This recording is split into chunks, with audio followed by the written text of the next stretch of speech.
राधे दोस्तों, जय श्री कृष्ण। तो आइए श्रवण करते हैं धर्मराज जी की कथा। किसी गांव में एक बुढ़िया रहती थी। वह बहुत नियम धर्म से व्रत रखा करती थी। एक दिन भगवान के घर से यमदूत उसे लेने आए और वह उनके साथ चल पड़ी। चलते चलते एक गहरी नदी आई तो यमदूत बोले कि माई, तुमने गोदान किया हुआ है या नहीं। बुढ़िया ने उनकी बात सुनकर मन में श्रद्धा से गाय का ध्यान किया तो वह उनके समक्ष आ गई और बुढ़िया उस गाय की पूंछ पकड़कर नदी पार कर गई। वह यमदूतों के साथ फिर आगे बढ़ी तो काले कुत्ते आ गए। यमदूत फिर बोले, कुत्तों को खाना दिया था। बुढ़िया ने मन में कुत्तों का ध्यान किया तो वे रास्ते से चले गए। अब बुढ़िया फिर से आगे बढ़ने लगी तो रास्ते में कौवे ने उसके सिर में चोंच मारनी शुरू कर दी। तो यमदूत बोले कि ब्राह्मण की बेटी के सिर में तेल लगाया था। बुढ़िया ने ब्राह्मण की बेटी का ध्यान किया तो कौवे ने चोंच मारनी बंद कर दी। कुछ आगे बढ़ने पर बुढ़िया के पैर में कांटे चुभने लगे तो यमदूत बोले कि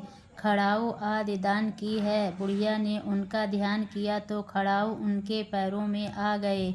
बुढ़िया फिर आगे बढ़ी तो चित्रगुप्त जी के यमराज से कहा कि आप किसे लेकर आए हो। यमराज जी बोले कि बुढ़िया ने दान पुण्य तो बहुत किए हैं लेकिन धर्मराज जी का कुछ नहीं किया, इसीलिए आगे द्वार इसके लिए बंद है। सारी बात सुनने के बाद बुढ़िया बोली कि आप मुझे सिर्फ 7 दिन के लिए वापस धरती पर भेज दो।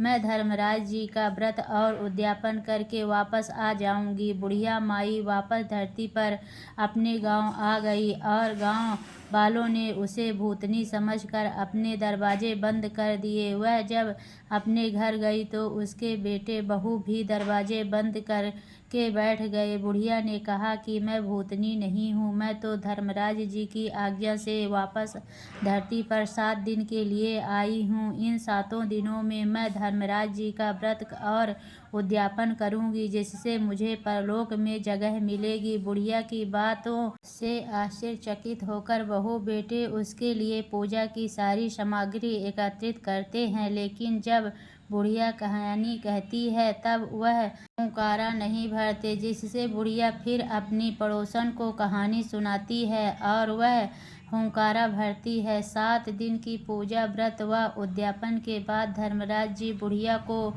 लेने के लिए विमान भेजते हैं। स्वर्ग का विमान देख उसके बहू बेटों के साथ सारे गांव वाले भी स्वर्ग जाने को तैयार हो गए। बुढ़िया ने कहा कि तुम कहाँ तैयार हो रहे हो, मेरी कहानी तो केवल पड़ोसन ने सुनी है, इसीलिए वही साथ जाएगी। सारे गांव वाले बुढ़िया से धर्मराज जी की कहानी सुनने का आग्रह करते हैं। तब बुढ़िया उन्हें कहानी सुना देती है। कहानी सुनने के बाद सारे ग्रामवासी विमान में बैठकर स्वर्ग जाते हैं तो धर्मराज जी कहते हैं, मैंने तो विमान केवल बुढ़िया को लाने भेजा था। बुढ़िया माई कहती है कि हे धर्मराज, मैंने जो भी पुण्य किए हैं उसमें से आधा भाग आप गांव वालों को दे दो। इस तरह से धर्मराज ने ग्रामवासियों को भी स्वर्ग में जगह दे दी। हे धर्मराज महाराज, जैसे आपने बुढ़िया के साथ सभी